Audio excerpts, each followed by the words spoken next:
I just wanted to say thank you for being there for Paula. Thank you for being there for me.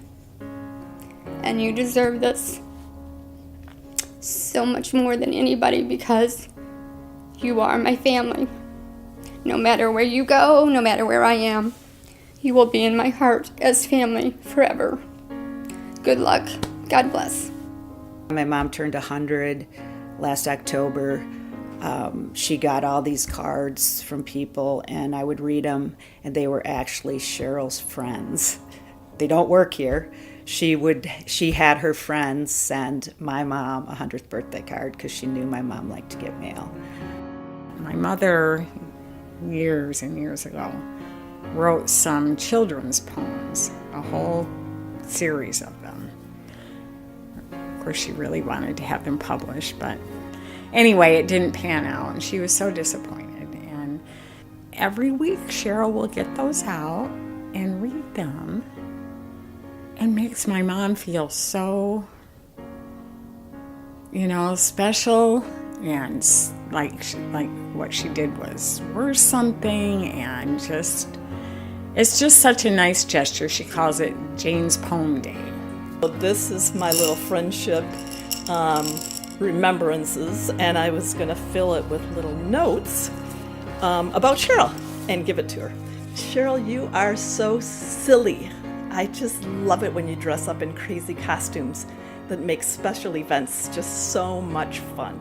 Cheryl, I love your warm greetings. You always seem to be waiting for me. You make everybody feel uniquely special. She just has such a nice way about her.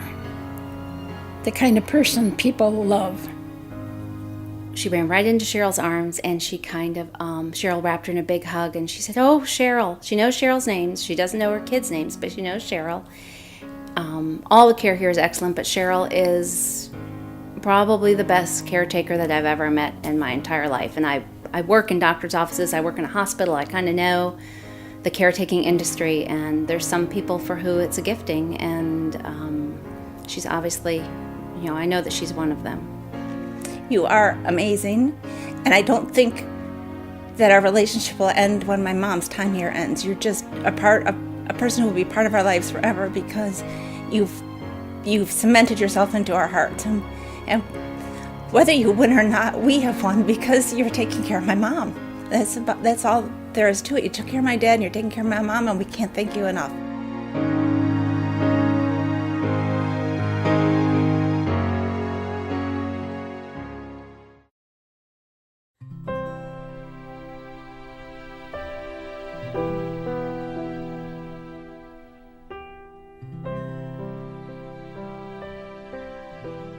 So it was a relief, and I would always, sorry, I'll cry, so grateful that she was there. It was like having me there.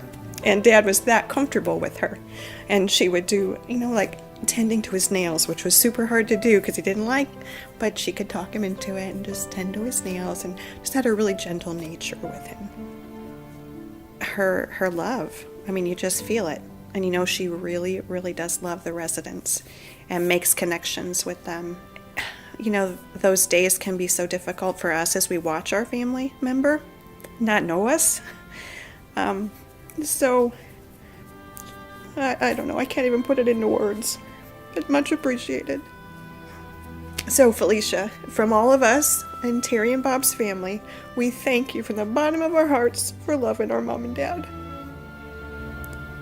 If she ever decides to leave, I'll be very interested to find out where did she go.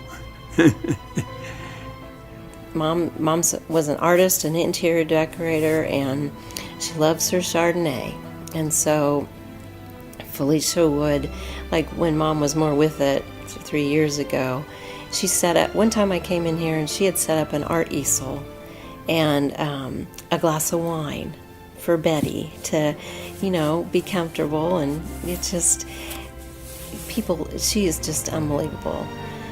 She treats her like she's family. So I think there's a picture in Mom's room of Mom and Felicia that they had taken together.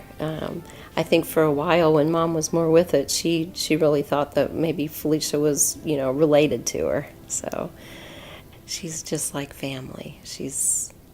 There's not enough words to describe how much we love her. Thank you for coming into our lives and taking care of Betty. You're awesome, and we wish only the best for you. We love you. Felicia, on behalf of the Scarpone family and me particular, thank you so much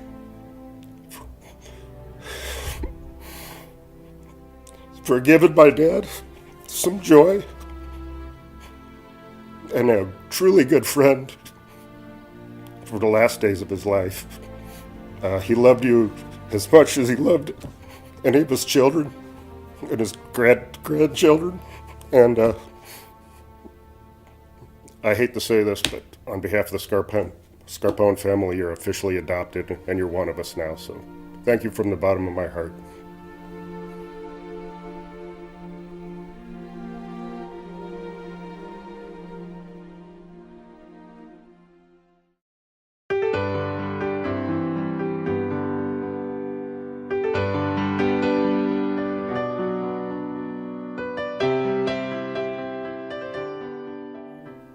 He's just awesome. I can't say enough nice things about Dylan. Like, he'll get up and dance with all the ladies when they have, live music and stuff. And he just makes them feel, so good about themselves, which a lot of them, sit around and think, I don't know why I'm still here. I can't do anything, which my mom, I can't. And I'm like, you still got a lot to give, and Dylan just can bring that out and make her feel like she has a reason to be here. He gives awesome hugs as well.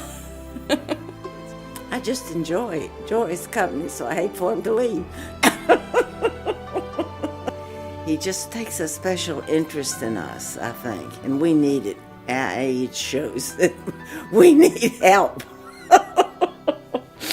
And he has it. He is so attentive and so kind and so nice and so lovable, really, if you want to use that word. I mean, he helps us in so many ways, and we couldn't do without him. I love him to death. If I need anything or talk to somebody, I usually talk to Dylan first. I used to live on the Outer Banks, and I loved it there. But anyway, the last time he went to the beach, he brought me a bag of shells that he picked up off the beach. And he knew I loved shells, so we sat at my sofa in my apartment. He got everyone out and showed me piece by piece what they were. And for him to think about that for me, I thought that was special. Dylan, you are a good friend to me, and I want to thank you for everything you have done for me. I love you. But I said, please promise me that when you get this education, you're going to come back here with it and not take off somewhere else. Because we feel like he belongs to us. He was in the Army, and he was in Japan, and he was an engineer, and he worked for Exxon. And Dylan's, I would say, one of the few people that actually knows his story. He also makes a concerted effort to take those moments and just talk to him about who he is, not who he is today necessarily.